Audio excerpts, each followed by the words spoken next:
دل سے دین کی باتیں اچھی اچھی پیاری پیاری اسلامک ویڈیو دیکھنے کے لیے اللہ کی ساری نعمتیں ہم سب کے لیے اللہ کا انعام ہے۔ اور دوستو، سنیچر کے دن گوشت کھانا جائز یا حرام ہے؟ آئیے سنتے ہیں مفتی سلمان اجہری سے۔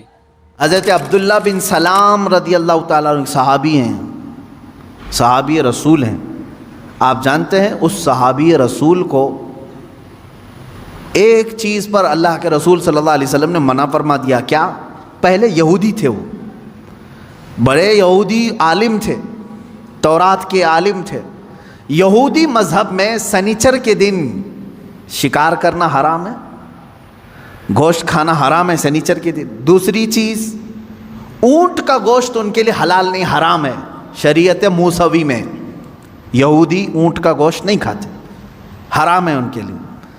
اب حضرت عبداللہ بن سلام جب اسلام لائے تو تورات کے پرانے حافظ تھے، عالم تھے، اب قرآن کے بھی بڑے عالم بن گئے۔ لیکن حضرت عبداللہ بن سلام کیا کرتے تھے؟ سنیچر کے دن گوشت نہیں کھاتے تھے، سنیچر کے دن گوشت نہیں کھاتے، اور اونٹ کا گوشت نہیں کھاتے تھے۔ ان کا اپنا اجتہاد تھا، وہ کیا سوچ کر کے کرتے تھے اس طرح سے؟ جب صحابہ نے ان سے پوچھا تو انہوں نے کہا اسلام میں گوشت کھانا واجب تھوڑی نہ ہے، فرض ہے کیا اونٹ کا گوشت کھانا؟ کھاؤ تو ٹھیک ہے، نہیں کھاؤ تو کوئی بات نہیں، کھا لیا تو حلال ہے، واجب تو نہیں ہے، مینڈیٹری تو نہیں ہے۔ بالکل صحیح فرمایا۔ حضرت عبداللہ بن سلام نے کہا اسلام میں یہ واجب نہیں ہے اور میں چھوڑ دیتا ہوں، نہیں کھاتا ہوں، تو یہودی مذہب پر بھی عمل ہو جائے گا، اسلام پہ بھی عمل ہو جائے گا۔ سنیچر کے دن گوشت کھانا اسلام میں واجب تھوڑی نہ ہے، واجب نہیں ہے، نہیں کھائے گا تو کچھ فرق نہیں پڑتا۔ لیکن میں اگر نہیں کھاؤں گا سنیچر کے دن تو دونوں مذہب پر عمل ہو جائے گا، یہودی مذہب پر بھی کہ ان کے مذہب میں سنیچر کے دن گوشت کھانا حرام ہے، اس پر بھی عمل ہو جائے گا، اسلام پہ بھی عمل ہو جائے گا۔ جب انہوں نے ایسا کہا تو اللہ تعالیٰ نے آیت نازل فرما دی، یا ایھا الذین آمنوا ادخلوا فی السلم کافہ، اے ایمان والو اسلام میں پورے کے پورے آ جاؤ۔ آدھا اس پر عمل کرنا، آدھا اس پر عمل کرنا نہیں، بلکہ پورے کے پورے اسلام میں داخل ہو جاؤ۔ تو درمیان کا راستہ نکالنے کی کوشش نہ کریں۔ میں نے بہت گمبھیر مثالیں دی ہیں، بے شک، اللہ اکبر۔ ہاں، کچھ لوگوں کے لیے وہ حقیقت میں گمبھیر مثالیں ہیں کہ کتا بننے کی کوشش کرتے رہو گے، نہیں بن سکتے، کیونکہ تمہیں 2 پیر دیے ہیں، 2 ہاتھ دیے ہیں، تم ہاتھ سے اٹھا کر کے کھانا کھانے کی فطرت رکھتے ہو۔ لیکن جانور سے پیار ہے، ٹھیک ہے، اچھی بات ہے، کتے سے پیار ہے، اچھی بات ہے، کیونکہ ہم کتوں سے نفرت نہیں کرتے، کسی بھی جانور سے نفرت کرنے کا حکم نہیں دیا گیا ہے سوائے موذی اور نجس۔ کتے کو حراست کے لیے یعنی چوکیداری کے لیے رکھنے کی اجازت دی گئی، کھیتی باڑی کے نگرانی کے لیے رکھنے کی اجازت دی گئی ہے۔ ٹھیک ہے، تمہارا اپنا معاملہ، جانور یعنی اینیمل لورز آپ ہیں، اگر رہو، لیکن بننے کی کوشش مت کرنا۔ پیار کرنا الگ چیز ہے، پورا بن جانا الگ چیز ہے، تم بن نہیں سکتے۔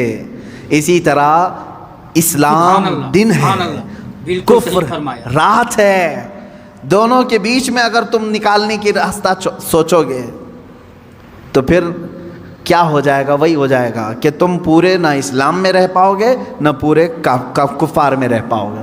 اللہ رب العزت نے اسلام جیسی عظیم دولت سے تمہیں سرفراز کیا ہے، تو اسی میں پورے کے پورے باقی رہو، اسی میں پورے کے پورے رہو۔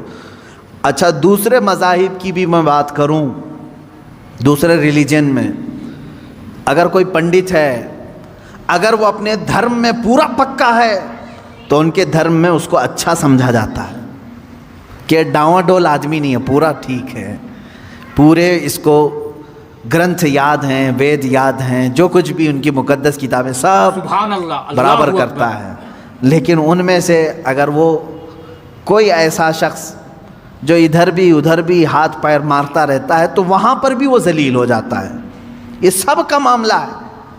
اسی لیے میں آپ سے بھی کہوں گا، اللہ تبارک و تعالیٰ نے اگر تمہیں دائرہ اسلام میں رکھا ہے تو اس کی قدر کرو، اور اپنی نیتا گیری بچانے کے لیے جگہ جگہ پوجا پاٹ کرنا تمہارے لیے شریعت کا حکم نہیں ہے۔ ہاں، آپ اگر یہاں ہندوستان میں رہتے ہیں، آپ کے پڑوسی ہندو ہیں، نان مسلم ہیں، تو ہمارے لیے اجازت ہے کہ ان کے دل رکھنے کے لیے آپ ان سے دوستی رکھ سکتے ہیں۔ پڑوسی کے حقوق میں یہاں تک ہے، اسلام نے بتایا اگر وہ غمگین ہے تو اس کے غم کو دور کرنے کی کوشش کرو، اگر اس کے گھر میں کسی چیز کی کمی ہے تو پوری کرو، اگر ان میں کسی کا انتقال ہو جائے، مر جائے، تو تم اس کے ہاں تعزیت کے لیے جا سکتے ہو، اگرچہ دور کھڑے رہو۔ پڑوسیوں کے حقوق میں ہمیں اسلام نے یہ اجازت دی ہے، لیکن میرے عزیزو جہاں تک اسلام نے اجازت دی ہے اتنا کرتے رہو۔